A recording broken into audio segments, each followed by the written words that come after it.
Hello students, मैं Dilip Pawar, assistant professor history working at government college Nagaur. तो अपन German unification के बारे में बात कर रहे थे और आज अपन को बात करना है फेजेस के बारे में। किन फेजेस में जर्मनी का यूनिफिकेशन हुआ। तो कुल मिला के 4 फेजेस, 4 भाग में जर्मनी का यूनिफिकेशन हुआ। तो अपन बात करते हैं पहले फेज के बारे में। फेज फर्स्ट, देखो आप देख सकते हो यहाँ पे फेज फर्स्ट लिखा हुआ है और इसमें 2 जगह है, शेल्स्विग और लॉरेनबर्ग, जिसका विलय किया गया जर्मनी के अंदर। तो पहले फेज में 2 जगह का विलय किया गया जर्मनी में, शेल्स्विग और लॉरेनबर्ग। अब किस प्रकार से किया गया, देखो डेनमार्क है, डेनमार्क एक राष्ट्र था और डेनमार्क, शेल्स्विग और होल्स्टेन, ये दूसरी जगह है होल्स्टेन। तो डेनमार्क शेल्स्विग और होल्स्टेन पे अपना कब्जा जमाना चाहता था। तो इसीलिए बिस्मार्क ने, जो जर्मनी का चांसलर था, उसने ऑस्ट्रिया के साथ एक समझौता किया, अलायंस विद ऑस्ट्रिया, ठीक है, ताकि डेनमार्क को शेल्स्विग और होल्स्टेन में कब्जा करने से रोका जाए। तो इस समझौते में क्या हुआ, अब इन 2 जगहों को क्यों चुना गया इस समझौते के अंदर, बिस्मार्क ने इन 2 जगहों को क्यों चुना, शेल्स्विग और होल्स्टेन, समझौता करने के लिए ऑस्ट्रिया के साथ, क्योंकि इन 2 क्षेत्रों में मेजॉरिटी कौन थे, जर्मन एथनिसिटी के लोग थे, यानी जर्मन नस्ल के लोग थे शेल्स्विग और होल्स्टेन में अधिकतर। तो इसलिए इसने इन 2 जगहों को चुना ऑस्ट्रिया के साथ समझौता करने के लिए। ऑस्ट्रिया बिस्मार्क का सबसे बड़ा दुश्मन भी था, लेकिन फिर भी ये बिस्मार्क की काबिलियत थी कि उसने अपने दुश्मन के साथ भी शुरू में एक समझौता किया, जबकि बिस्मार्क को पता रहा अंततः हमें ऑस्ट्रिया को ही हराना है। तो अपन देखते हैं गैस्टेन, GASTEIN, तो गैस्टेन समझौता किया गया बिस्मार्क के द्वारा, जिसके तहत गैस्टेन समझौते के तहत क्या किया गया, Schleswig was given to Prussia S2P। इसका क्या मतलब है, शेल्स्विग जो जगह है वो प्रोशिया को मिल गई, ठीक है, और जो दूसरी होल्स्टेन है, होल्स्टेन जो जगह है वो ऑस्ट्रिया को दे दी गई। लेकिन बिस्मार्क ने यहाँ पे भी चालाकी चली कि होल्स्टेन ऑस्ट्रिया को दिया गया। अब क्या चालाकी थी बिस्मार्क के यहाँ पे, सीधा तौर पे शेल्स्विग तो मिल गया प्रशिया को, होल्स्टेन एग्रीमेंट के तहत ऑस्ट्रिया को देना पड़ा। होल्स्टेन में समस्या क्या थी कि होल्स्टेन के दोनों तरफ, होल्स्टेन वह क्षेत्र था जिसके दोनों तरफ प्रशिया की सीमाएं लगती थी, यानी बीच में होल्स्टेन हो गया, उसके राइट साइड में भी प्रशिया की सीमा है और लेफ्ट साइड में भी प्रशिया की सीमा है। तो इसी प्रकार से जब ऑस्ट्रिया को होल्स्टेन का कब्जा दिया गया तो भविष्य में बिस्मार्क ने एक नींव तैयार कर ली ऑस्ट्रिया के साथ युद्ध करने की, क्योंकि दोनों तरफ से प्रशिया की सीमा लग रही थी होल्स्टेन में। प्रशिया जब चाहे ऑस्ट्रिया को परेशान कर सकता था होल्स्टेन में, दोनों तरफ से प्रशिया की सीमा लग रही थी होल्स्टेन के दोनों तरफ। तो उसने होल्स्टेन ही दिया ऑस्ट्रिया को, ताकि भविष्य में युद्ध लड़ने का एक बहाना मिल जाए ऑस्ट्रिया के खिलाफ। और ऑस्ट्रिया के साथ, जैसे आपको पता है, युद्ध लड़ना आवश्यक था जर्मनी की यूनिफिकेशन में, क्योंकि जर्मनी की यूनिफिकेशन का सबसे बड़ा दुश्मन ऑस्ट्रिया ही था। तो it was a great diplomatic victory of Bismarck, बहुत ही बड़ी कूटनीतिक विजय थी बिस्मार्क की। वो होल्स्टेन ऑस्ट्रिया को देने में कामयाब हो गया और होल्स्टेन एक प्रकार से झगड़े की जड़ थी, क्योंकि उसके दोनों तरफ प्रशिया की सीमाएं लगा करती थी। अब एक उसने युद्ध की नींव तैयार कर ली भविष्य में होने वाले। अब केवल ऑस्ट्रिया को आइसोलेट करने की जरूरत थी अंतर्राष्ट्रीय स्तर पे। उसे पता रहा कि जब चाहे हम ऑस्ट्रिया के साथ अब युद्ध छेड़ सकते हैं होल्स्टेन के बहाने।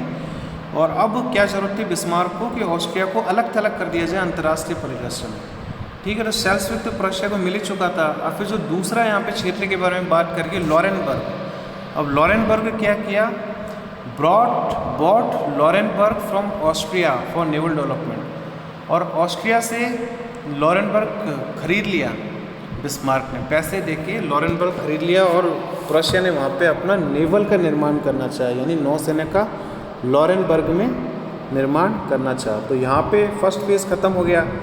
कुल मिला के ये 2 जगह थी, शेल्स्विग और लॉरेनबर्ग, यहाँ पे ऑस्ट्रिया का अधिकार था। लेकिन अब दोनों जगह से ऑस्ट्रिया का अधिकार खत्म हो गया, बदले में होल्स्टेन ऑस्ट्रिया को दे दिया गया।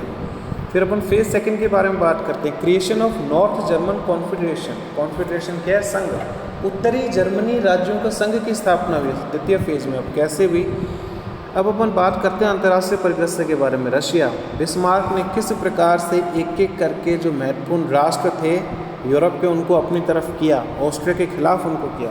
सबसे पहले रशिया की बात करते हैं। देखो रशिया के बारे में क्या लिखा हुआ है यहाँ पे, Bismarck was an old friend of jar. Jar कौन होता है, रशिया के शासक को जार कहा जाता है, इसकी स्पेलिंग होती है CZAR, जार। तो बिस्मार्क पूर्व में प्रशिया का दूत रह चुका था जार के पास रशिया में। तो प्रशिया के दूत की तरह इसने लंबे समय तक कार्य किया था, तो एक प्रकार का घनिष्ठ मित्र बन चुका था बिस्मार्क पहले ही रशिया के जार का, यानी रशिया के शासक का। अब दूसरा, बिस्मार्क ने क्या किया, he supported Russia in Polish peasant revolt. अब पोलैंड नाम की जगह है यूरोप में जहाँ पे रशिया का अधिकार था। पोलैंड में कई सारे किसानों ने विद्रोह कर दिया। तो बिस्मार्क, अपन इसके बारे में पहले भी बात कर चुके हैं, बिस्मार्क ने रशिया को सैनिक सहायता प्रदान की किसानों के विद्रोह को कुचलने के लिए। तो यहाँ पे उसने रशिया के साथ लेने की कोशिश की, क्योंकि उसने रशिया की मदद की उन किसानों के विद्रोह को कुचलने के लिए। इंस्पाइट, बहुत इंपॉर्टेंट बात इसमें लिखी हुई है, इंस्पाइट पब्लिक परसेप्शन कॉन्ट्ररी, यानी रशिया के लोग नहीं चाह रहे थे कि जो बिस्मार्क है वो पोलैंड में जाके रशिया की मदद करे और वहाँ के जो किसान हैं जिन्होंने विद्रोह किया उनके विद्रोह को कुचल डाले। रशिया की जनता बिल्कुल भी ये नहीं चाह रही थी, क्योंकि किसानों का विद्रोह को कुचलना एक सही बात नहीं है। तो जनता बिस्मार्क से नाराज़ भी हुई, लेकिन उसके बावजूद भी बिस्मार्क ने कदम उठाया। क्यों? क्योंकि रशिया की दोस्ती की कीमत बिस्मार्क अच्छी तरीके से जानता था। बिस्मार्क को पता था कि भविष्य में हमें ऑस्ट्रिया के साथ एक बड़ा युद्ध लड़ना है और कहीं रशिया ऑस्ट्रिया के पक्ष में नहीं आ जाए। फिर अपन आगे बात करते हैं। और फिर दूसरा कारण क्या है, क्यों रशिया की उसको फ्रेंडशिप इतनी आसानी से मिल गई, रशिया की सहायता इतनी आसानी से मिल गई, किस प्रकार से जो प्रोशिया है या बिस्मार्क है वो रशिया को अपनी तरफ कर पाए, इतनी आसानी से कर पाए रशिया को अपनी तरफ। क्यों? उसका एक और कारण है कि Russian interest were in eastern question, जिसे अपन कहते हैं पूर्व का प्रश्न कहा जाता है। ईस्टर्न क्वेश्चन, जो ईस्टर्न यूरोप था, रशिया की निगाह हमेशा ईस्टर्न यूरोप की तरफ पड़ी हुई थी। तो रशिया ने उसके अलावा कुछ और सोचा ही नहीं। तो इसलिए बिस्मार्क के लिए रशिया की फ्रेंडशिप लेना काफ़ी अधिक आसान हो गया। तो he made Russia neutral in case of war against Austria. तो जब भी ऑस्ट्रिया के खिलाफ युद्ध होगा तो रशिया न्यूट्रल रहेगा, रशिया ऑस्ट्रिया की मदद नहीं करेगा। तो यह प्रॉमिस उसने रशिया से ले लिया। फिर इसके बाद एक अगली लाइन दे रखी है रशियन अलायंस के बारे में, या IAS में आया हुआ क्वेश्चन है, Russian alliance was the cheapest, Russian alliance was the cheapest among all the continental alliances as Russian eyes turned only towards east. क्योंकि जो ईस्टर्न यूरोप है उसी पे हमेशा रशिया की निगाह रहती थी, रशिया का सारा फोकस ही ईस्टर्न यूरोप की तरफ था, उसने उसके बियॉन्ड कुछ इतना सोचा ही नहीं। तो इसलिए रशिया की मदद लेना बहुत ज़्यादा आसान था, क्योंकि रशिया को इतना फ़र्क ही नहीं पड़ रहा था कि जर्मनी का यूनिफिकेशन हो रहा है या नहीं हो रहा है, या ऑस्ट्रिया किसकी तरफ है या प्रशिया किसकी तरफ है। रशिया का जो मेन फोकस ऑफ एरिया था वो ईस्टर्न पार्ट था, जिसको अपन ऑटोमन का क्षेत्र कहते हैं, ऑटोमन तुर्क जहाँ पे राज किया करते रहे, बर्निंग ईस्टर्न क्वेश्चन कहा जाता है इसको। फिर अपन बात करते हैं फ्रांस। अब रशिया के बाद अगला कदम क्या उठाया बिस्मार्क ने? बिस्मार्क की बहुत ही बड़ी कूटनीतिक विजय हुई थी रशिया को अपनी तरफ शामिल करने में। फिर उसके बाद उसने फ्रांस को अपनी तरफ लेने की कोशिश की। अब फ्रांस को उसने कैसे, फ्रांस का शासक था नेपोलियन थर्ड। अब नेपोलियन थर्ड को अपने पक्ष में कैसे रखा बिस्मार्क ने? Bismarck new nature of Napoleon third, यानी नेपोलियन तृतीय जो शासक था फ्रांस का, उसकी प्रकृति के बारे में बिस्मार्क अच्छी तरीके से जानता था कि नेपोलियन थर्ड है ये लालची टाइप का व्यक्ति है, इसको अगर अपन किसी टेरिटोरियल गेन का प्रॉमिस करेंगे तो आसानी से हमारी बात मान जाएगा। तो ही हिंटेड टेरिटोरियल गेन। तो बिस्मार्क ने कोशिश की कि कोई टेरिटरी का ऐसे वादा कर देते हैं, कोई भी जो क्षेत्र है उसको अपन नेपोलियन थर्ड को दे देंगे, बदले में नेपोलियन थर्ड हमारी सहायता कर देगा ऑस्ट्रिया के खिलाफ। फ्रेंच न्यूट्रलिटी, अब इसने टेरिटोरियल गेन का हिंट किया है कि भविष्य में मैं आपको पर्टिकुलर कोई क्षेत्र है आपको फ्रांस को ही दे देंगे, और बदले में फ्रांस न्यूट्रल हो गया प्रशिया के ऑस्ट्रिया के खिलाफ युद्ध में। तो ये वन फ्रेंच न्यूट्रलिटी, उसने फ्रांस की तटस्थता जीती। ठीक है, फ्रांस को भी अपनी साइड में कर लिया, फ्रांस में न्यूट्रल रहेगा, तटस्थ रहेगा जब भी प्रशिया और ऑस्ट्रिया के बीच में वॉर होगा। नेपोलियन थर्ड ने क्या सोचा?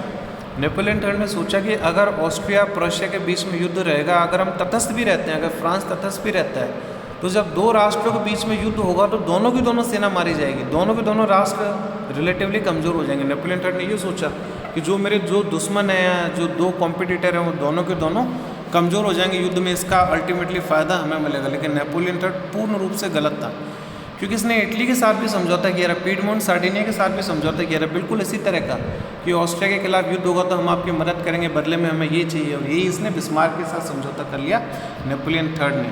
कि अगर युद्ध होगा तो हम न्यूट्रल होंगे, बदले में हमें ये चीज़ चाहिए। बिस्मार्क ने वह उससे वादा कर दिया। अब अपन बात करते हैं पीडमोंट सार्डिनिया के बारे में। पीडमोंट सार्डिनिया क्या है? सबसे ताकतवर राज्य था इटली के क्षेत्र में।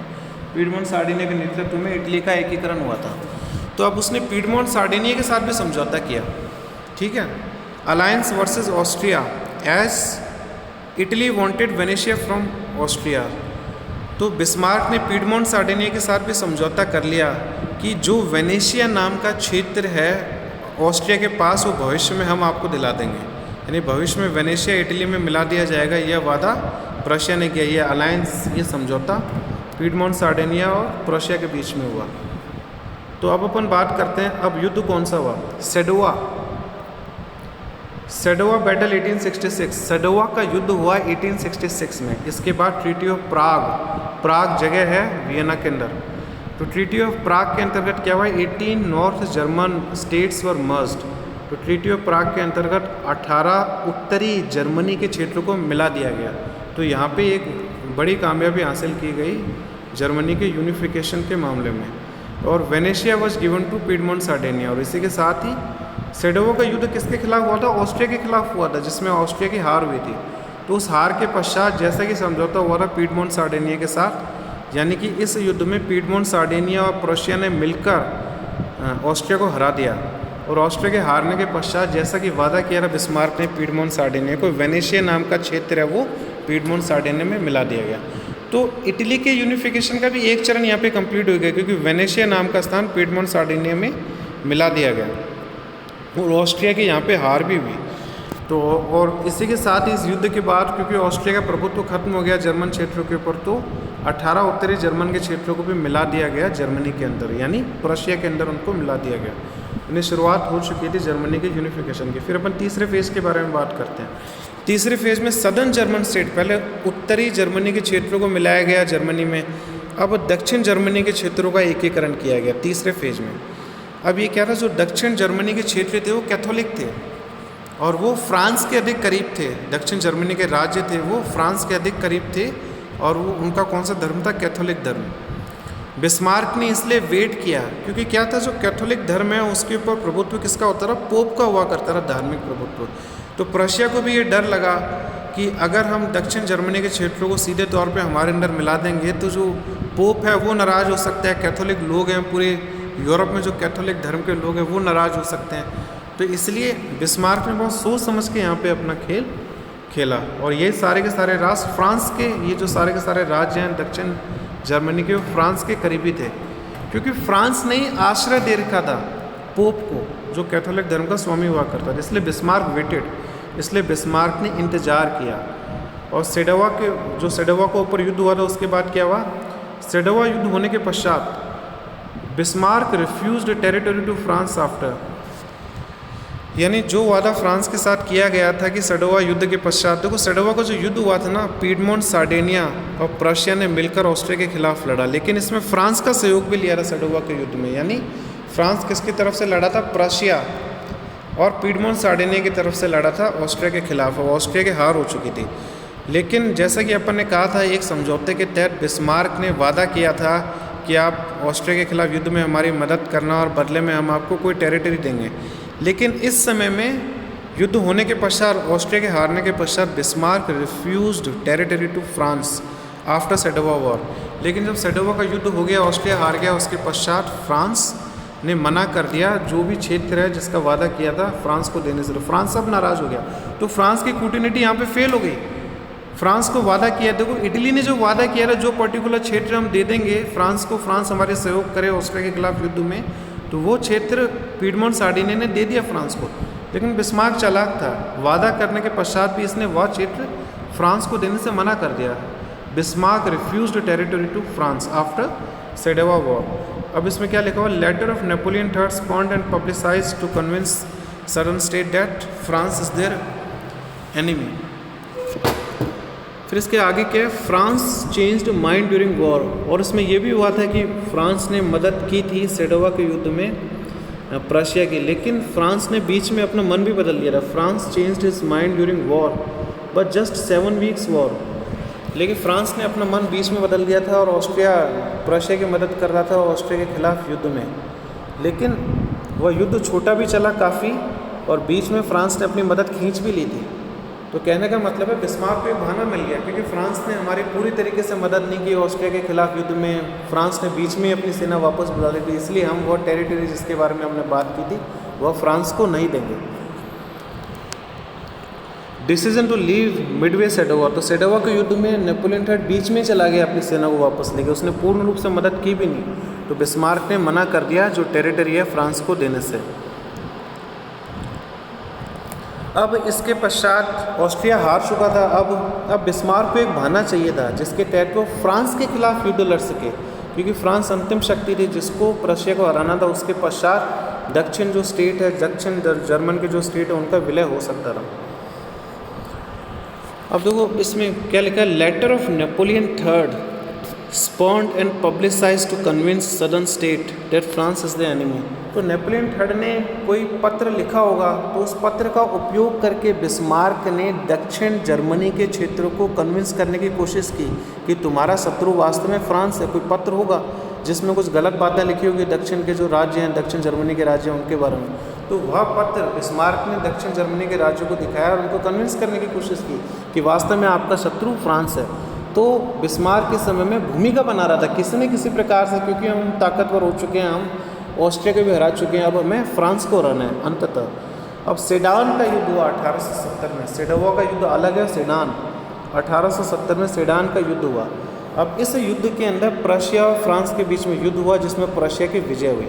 तो इसके पश्चात क्या हुआ, जो दक्षिण जर्मनी के जो क्षेत्र थे उसका जर्मनी में विलय कर दिया गया। जो दक्षिण के जितने भी क्षेत्र थे जहाँ पे फ्रांस का प्रभुत्व था उनको प्रशिया में मिला दिया गया। तो सेडान के बैटल के पश्चात मर्जर कंप्लीट हो गया, यानी जो विलय का जो प्रोसेस था जर्मन यूनिफिकेशन का कंप्लीट हो गया। उत्तरी जर्मनी के क्षेत्र है वो भी पहले मिलाए जा चुके थे सेडोवा के बैटल के पश्चात। फिर दक्षिण जर्मनी के स्टेट भी सेडान की बैटल यानी सेडान के युद्ध के पश्चात मिला दिए गए। और पीडमोंट सार्डिनिया काफ़ी जगह को जीत चुका था इटली के एकीकरण से संबंधित। अब पीडमोंट सार्डिनिया को भी मौका मिल गया रोम वापस लेने का, क्योंकि रोम में फ्रांस की सेना तैनात थी, रोम में पोप रहा करता रहा, इसलिए पीडमोंट सार्डिनिया भी डर रहा था रोम को अपने क्षेत्र में मिलाने से। तो पीडमोंट सार्डिनिया ने भी वेट किया था, पीडमोंट सार्डिनिया को मौका मिला। अब जब प्रशिया और फ्रांस के बीच में युद्ध हुआ तो जो रोम में सेना रख रखी थी नेपोलियन III ने उस सेना को वहाँ से बुला लिया, प्रशिया के खिलाफ उसका इस्तेमाल किया। और जैसे ही सेना रोम से हटी, पीछे से पीडमोंट सार्डिनिया को मौका मिल गया और उन्होंने उन सेना की एब्सेंस के अंदर रोम को पीडमोंट सार्डिनिया के अंतर्गत मिला लिया। तो वहाँ पे इटली का भी फ़ायदा हो गया और यहाँ पे जर्मनी का भी फ़ायदा हो गया। फिर अपन इसके बाद बात करते हैं सेडान के युद्ध के पश्चात। आपको पता है फ्रांस भी हार चुका, ऑस्ट्रिया पहले हार चुका था। फिर फ्रैंकफर्ट की ट्रीटी हुई 1871 में, बहुत ही महत्वपूर्ण ट्रीटी है, क्योंकि यहाँ पे क्या है, फ्रांस को ह्यूमिलेट किया गया। ह्यूमिलेट का मतलब यह है कि फ्रांस को प्रताड़ित किया गया यहाँ पे फ्रैंकफर्ट की ट्रीटी के माध्यम से 1871 में। अब प्रशिया जीत चुका था, ऑस्ट्रिया को हरा चुका था, फ्रांस को हरा चुका था, सर्वशक्तिशाली हो चुका था बिस्मार्क। लेकिन बिस्मार्क ने अपनी सीमाएं लांघते हुए फ्रैंकफर्ट की संधि में फ्रांस को ह्यूमिलेट किया, उनको प्रताड़ित किया, उनको सही सम्मान नहीं दिया। बस जो राष्ट्र हारता है उसको भी सही सम्मान मिलना चाहिए, लेकिन फ्रांस को सही सम्मान नहीं दिया गया बिस्मार्क के द्वारा। Humiliation of France as in palace of Versailles king William first crown. अब देखो फ्रांस का एक बहुत बड़ा महल है जिसको वर्साई का महल कहा जाता है। वर्साई की संधि हुई थी ना, फेमस संधि हुई थी आगे चल के प्रथम विश्व युद्ध के बाद 1919 के वर्साई की संधि, जिसके बारे में आप पढ़ते हैं। तो वर्साई का जो महल है फ्रांस में है। अब फ्रांस को ह्यूमिलेट करने के लिए बिस्मार्क तो उसने प्रथम विश्व युद्ध के बीच यहीं पे बो दिए थे। कैसे बोए थे बिस्मार्क ने, क्योंकि जो वर्साई का जो महल था वहीं पे उसने जर्मनी का जो राजा था विलियम फर्स्ट, उसको क्राउन किया गया, यानी विलियम फर्स्ट को गद्दी पे बिठाया गया, उसको क्राउन दिया गया, उसको मुकुट दिया गया वर्साई के पैलेस में। तो वर्साई के पैलेस में ये कार्य करने की क्या ज़रूरत थी, क्योंकि वो जर्मनी का राजा था, उसके बावजूद भी वर्साई जो फ्रांस के अंदर महल था वहाँ पे ये कार्य किया। तो बिस्मार्क का सीधा सा उद्देश्य था कि फ्रांस से उसको हराने के पश्चात ह्यूमिलेट किया जाए, लेकिन इसके नतीजे बहुत बुरे निकले। फ्रांस भी अपने अंदर बदले की आग लेके बैठ गई, कभी ना कभी हम जर्मनी से बदला लेंगे, और फ्रांस ने बदला लिया वर्साई की संधि में, प्रथम विश्व युद्ध के खत्म होने में। देखो वही महल है जिस महल में अभी जर्मनी के राजा को उत्तराधिकारी घोषित किया गया, और उसी महल में वर्साई के आगे चल के 1919 में फ्रांस ने अपना बदला निकाला जर्मनी के खिलाफ। जर्मनी को ह्यूमिलेट किया गया वर्साई की संधि में, इसके बारे में आपको पता है। अब इस संधि में क्या किया गया, फ्रैंकफर्ट की संधि में एक तो राजा को उत्तराधिकारी घोषित कर दिया गया, विलियम फर्स्ट को, जर्मनी का राजा था लेकिन वर्साय के महल में उसको उत्तराधिकारी घोषित किया गया। उसके बाद इंडेमिनिटी का मतलब ये होता है जो लॉस, जो इकोनॉमिक लॉस प्रशिया को हुआ है युद्ध में, उसकी भरपाई करेगा फ्रांस, यानी फ्रांस से पैसा लिया गया युद्ध में हुई क्षति की क्षतिपूर्ति के लिए।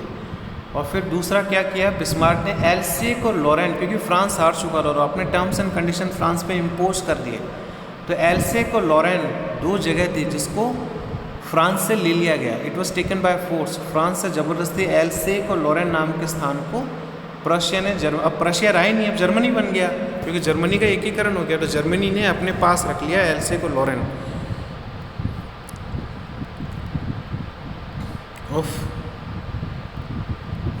ठीक है, तो एल्से को लॉरेन इकोनॉमिकली बहुत ही इंपॉर्टेंट जगह थी, यहाँ पे काफ़ी अधिक कोयला मिला करता था, कोयले के महत्वपूर्ण खाने प्रशिया ने फ्रांस से लेके अपने पास रख ली, तो इसलिए बदले की आग फ्रांस के अंदर सुलगने लग गई और अंततः फ्रांस ने भी प्रथम विश्व युद्ध के पश्चात जर्मनी से बदला लिया गया। जर्मनी ने हमारा ये हाल 1871 की संधि में किया, तो फ्रांस ने वही हाल जर्मनी का 1919 के वर्साय की संधि में कर दिया, और फिर जर्मनी भी बदला लेने में आ गया, और बदला लेने के चक्कर में फ्रांस उसका बहुत बड़ा दुश्मन था जर्मनी का आगे चल के, और इसी कारण द्वितीय विश्व युद्ध भी हुआ। जर्मनी ने फ्रांस से बदला लेना चाह रहा था जर्मनी।